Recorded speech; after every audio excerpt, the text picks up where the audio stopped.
छुट्टी 10 दिन ଆସିକି ଝଗଡ଼ା ଖାଲି ଝଗଡ଼ା ଚାଲିଛି। ମୁଁ ଅଫିସ ବି ଯାଇପାରୁନି। ତାକୁ ଭାଇ ବି ବୁଝେଇବେ କଣ? ଆରେ ସିଏ ଏତେ ଦିନ ହେଲା ଆସୁଛନ୍ତି, ମୋ ସହିତ ଟାଇମ ସ୍ପେଣ୍ଡ ବି କରିନାହାନ୍ତି। ଏଇଠି ଆଉ ଥରେ ତା ଭାଇ ଆସିକି ତାକୁ ନେଇଗଲେ। ମୁଁ କହିଲି ମୁଁ ବି ଯିବି, ତତେ ବି ମତେ କହୁଛନ୍ତି ତତେ ଲାଗୁଛି ଆଉ ତୋର ଭଳିଆ ରିଲେସନରେ ଆମେ ରହିପାରିବା? କଣ କରିବୁ? 5 ବର୍ଷ ରହିଲି, ସବୁ ସରିଲା ପରେ ପୁଣି ମ୍ୟାରେଜ ପରେ କିଏ କହୁଛି ଏମିତି ରହିବେନି ବୋଲି? କାହିଁକି ମତେ ବାହାଉଥିଲ ତାହେଲେ?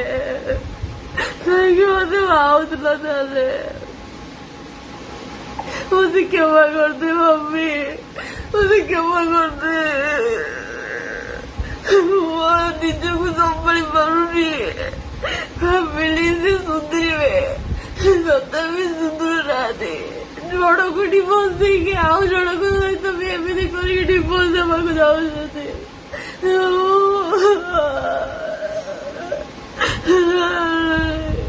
ଇଏ ଗୋଟେ ଫ୍ରଡ୍ ମୋସ ହେଇଛି। ଥାନାକୁ ବି ଯାଇଥିଲି, ସେମାନେ ବୁଝେଇଲେ ତତେ ବି ସେଇଠି ଗୋଟେ କଥା ଏଇଠି ଗୋଟେ କଥା। ମୁଁ ନିଜକୁ ସମ୍ଭାଳି ପାରୁନି ମମ୍ମି।